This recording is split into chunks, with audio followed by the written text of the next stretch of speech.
izmēģinājumu un pieredzi ilgtspējīgā lauksaimniecībā, kas ir ļoti svarīgi, jo tie palīdz attīstīt un pielāgoties jaunākajām tehnoloģijām un labākām praksēm, par kurām bieži vien ir tā, ka man tāpat ir labi, man viss strādā, beidziet ar savu ilgtspējību un labām praksēm. Vēl runā, ka tas palīdz uzlabot ražošanas efektivitāti, samazināt ietekmi uz vidi, palielināt lauksaimnieku ienākumus, tā skaitā, veicinot ilgtspējīgu attīstību. Mūsu nākamā viešņa ar tēmu e-agronomu lauku izmēģinājumu Baltijā. Pībe Vaher ir e-agronoma vadošā agronome ar apmēram 10 gadu pieredzi lauksaimniecību konsultēšanā par pāreju uz ilgtspējīgākām praksēm. Kas man tieši jādara? Lūdzu, Pībe, welcome to the stage. And, Pībe, aicinām jūs uz skatuvi. Aplaus, lūdzu.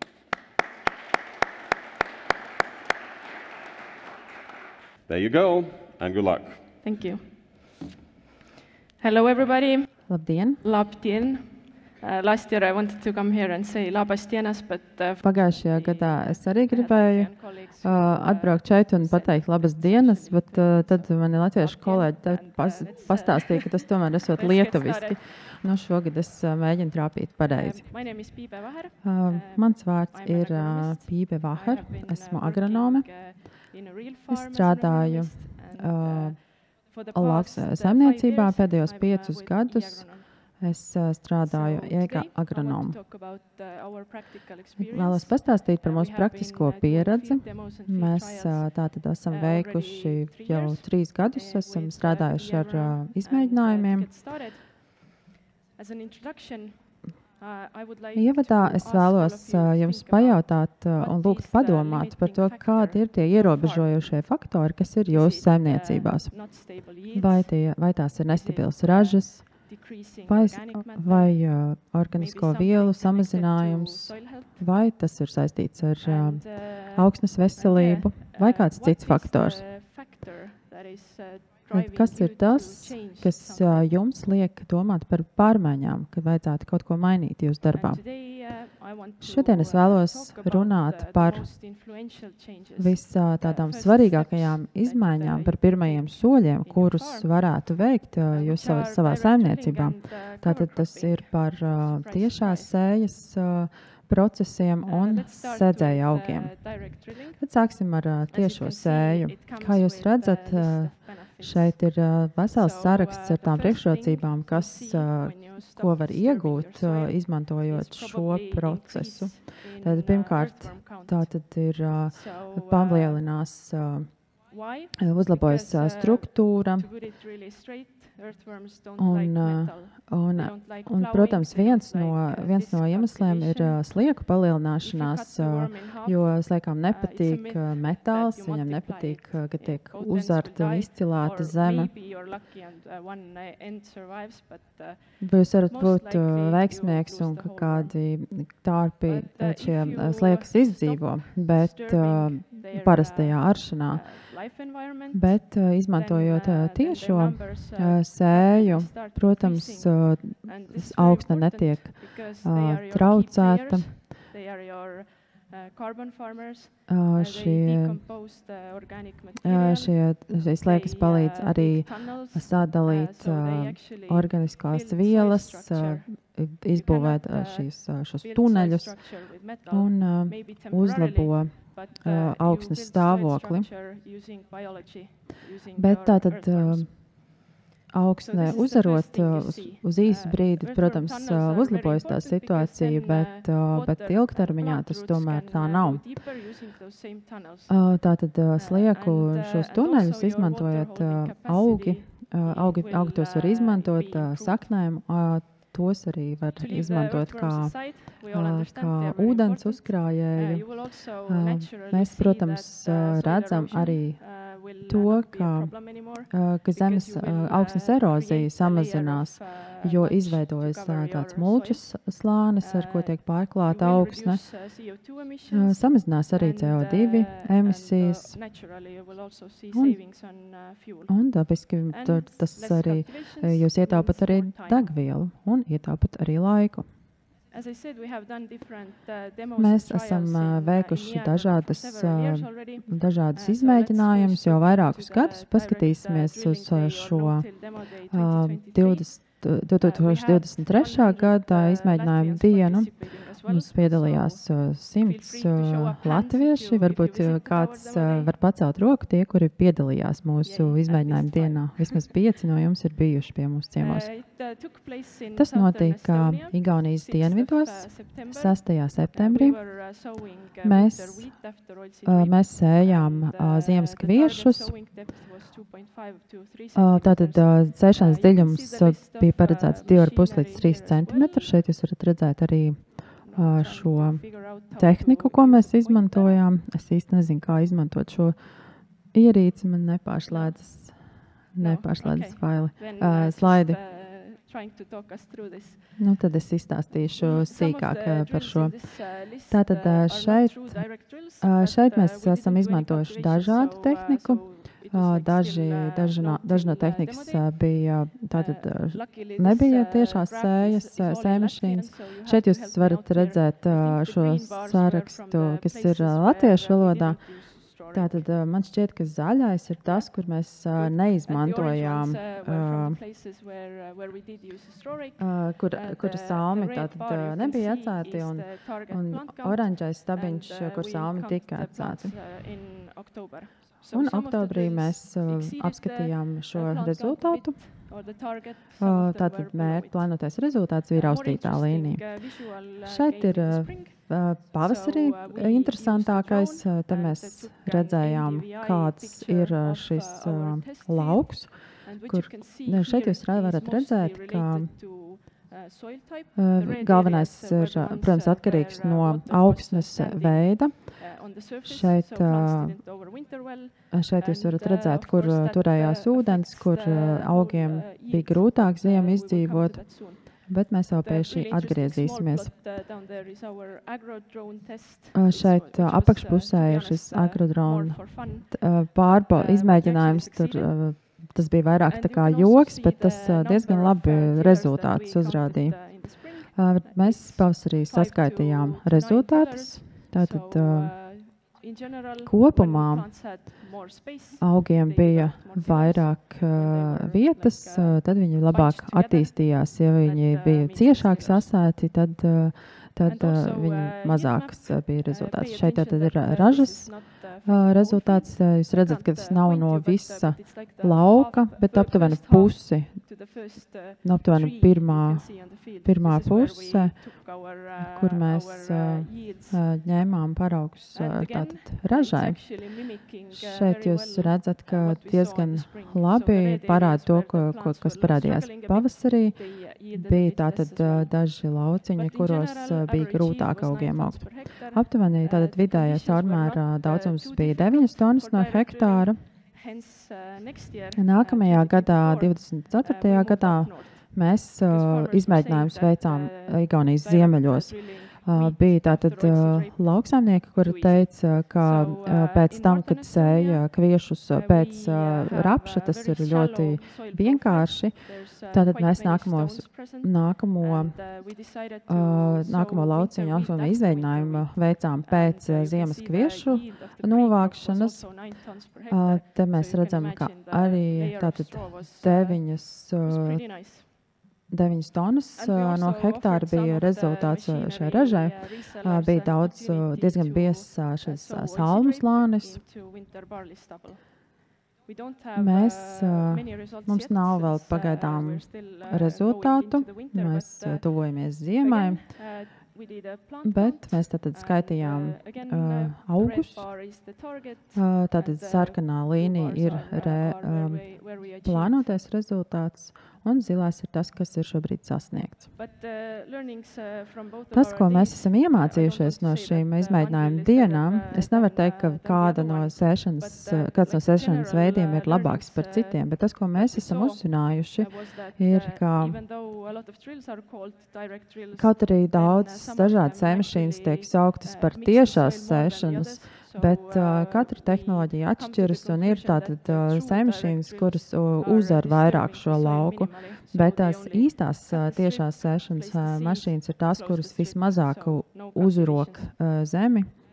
Mēs arī redzējām, ka zaru sēmašīnas Igaunijas ziemeļos vairāk pacēla akmeņus no augsnes, un bieži vien viņam šiem disku sēmašīnām neizdevās izlausties cauri salmu slānim. Mēs pamanījām, ka ražas atlikumu, tātad šis, kas ir palicis no iepriekšējās ražas, šie salmi ir ļoti svarīgi tos izkliedēt vienmērīgi.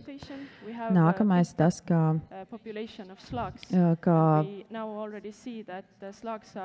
šīs salmu slānis veicināja gliemežu populācijas palielināšanos. Un tātad ir ļoti svarīgi aizvērt šīs uzartās rindiņas, lai šie gliemeži tur nejustos tā kā uz lielceļa. Vēl kādi padomi, pirms mēs sākam tātad šo tiešo sēšanu. Ļoti svarīgi ir saprast, kāda ir ūdens notece, kas notiek ar kaļķošanu un līdzināšanu. Ja jūs esat sākuši šo tiešo sēšanu, protams, būtu muļķīgi kultivēt šo lauku. Noteikti ļoti svarīgi ņemt vērā augu seku, tāpat arī par pārklāšanu šiem sedzēju augiem. Svarīgi arī ir iepriekšējās ražas salmu izkliedēšanu un sākt noteikti vajadzētu ar kādiem vienkārši audzējumiem augiem. Un tad vēl kāds no ieteikumiem, tas, ka jūs apmeklējat mūsu izmēģinājumu dienas, jūs noteikti varat gūt ļoti labu pieredzi no skatīšanās, un noteikti jūs varat izmantot šo pieredzi savā laukā. Tātad nākamais, par ko gribu runāt, ir sedzēju augi. Es nepastāstīšu par visām priekšrocībām, ko tie sniedz, bet man patīk teiciens, ka šie sedzēju augi ir kā saules paneļi. Mums ir saules paneļu parki jūsu laukos. Jūs iedomājaties, ja jūs izslēdzat šo parku uz 7 mēnešiem, tas būtu muļķīgi. Bet ja jūs izmantojat tātad jūs sējat savu galveno ražu, tad ir svarīgi turēt šajā augsnē uzturēt dzīvās saknes.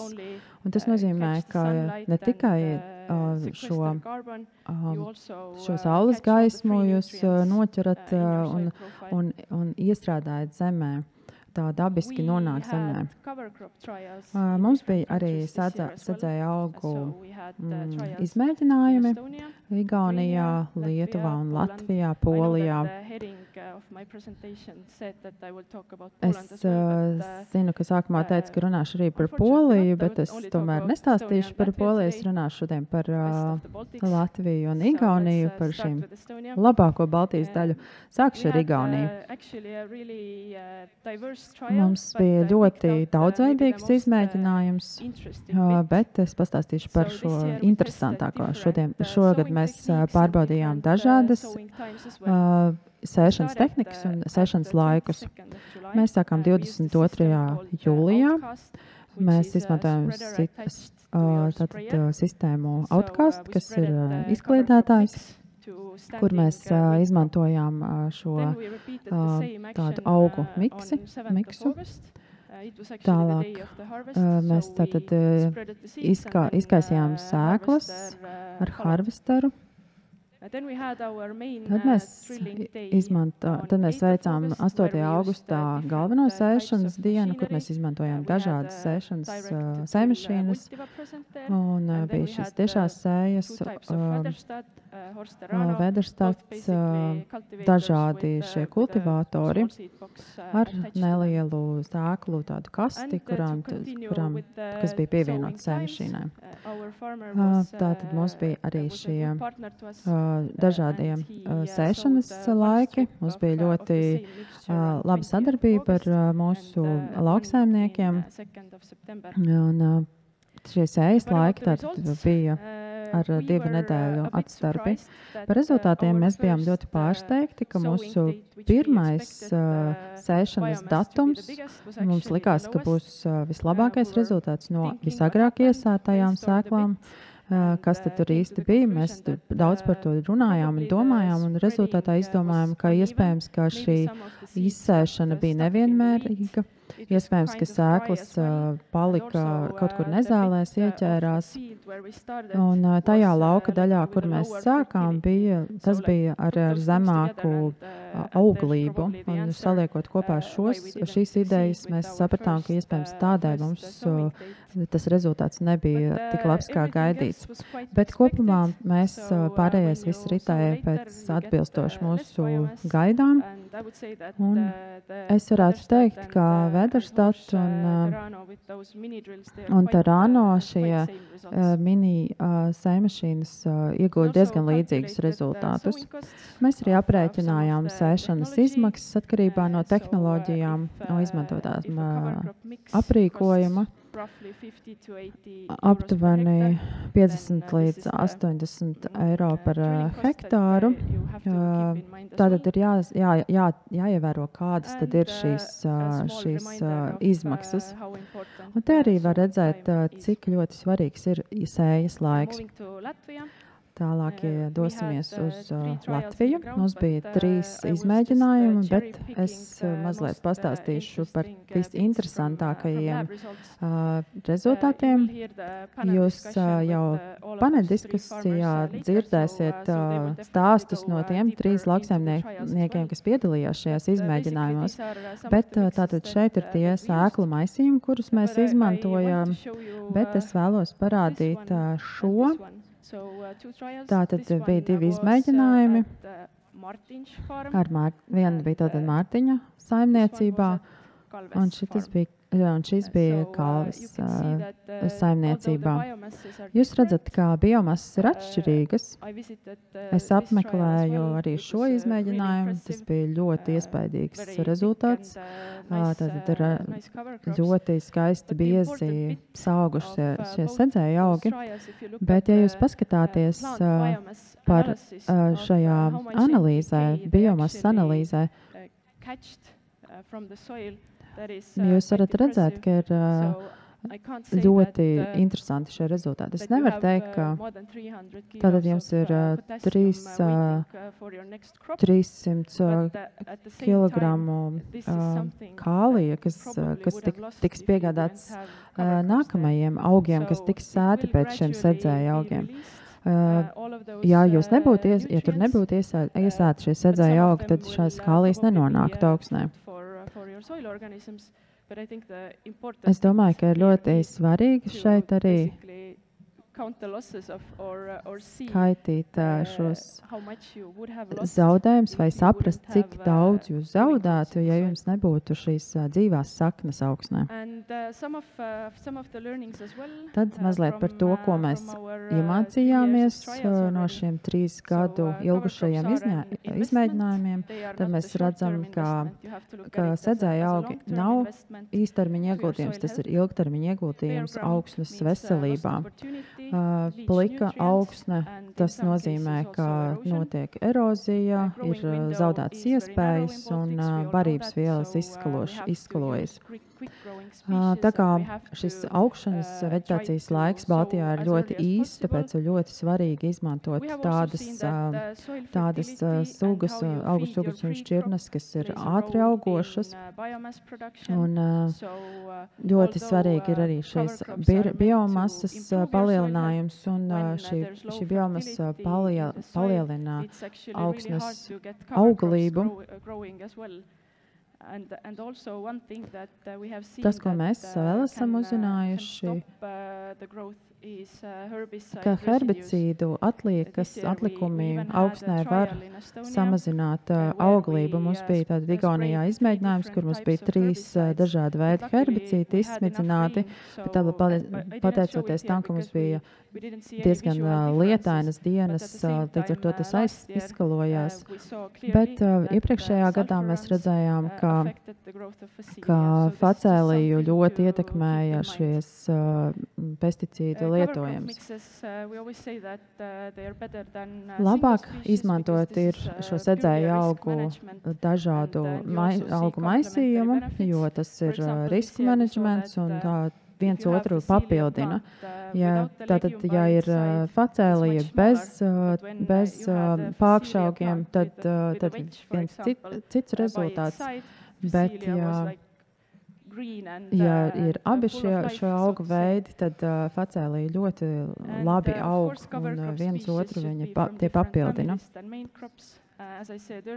Kā teicu jau iepriekš, mums bija diezgan daudz I wouldn't want to suggest using brassicas in your cover crop mixes as well.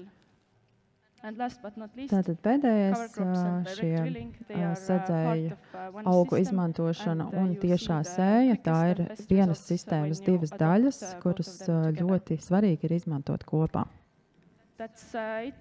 Tas būtu viss. Paldies par to, ka klausījāties, un es noteikti būšu priecīgi atbildēt uz jūsu jautājumiem.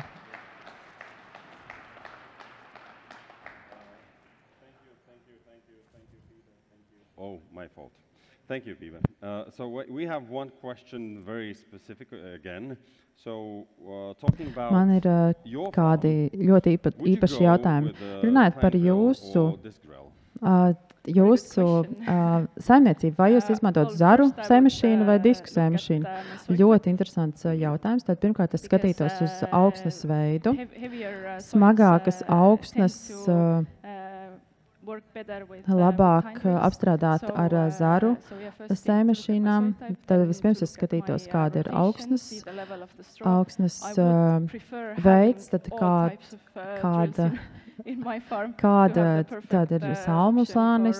Es noteikti savā saimniecībā man būtu vairākas sēmašīnas, jo, lai varētu izmantot katrā konkrētā vietā. Tas ir ļoti atkarīgs no daudziem aspektiem. Paldies!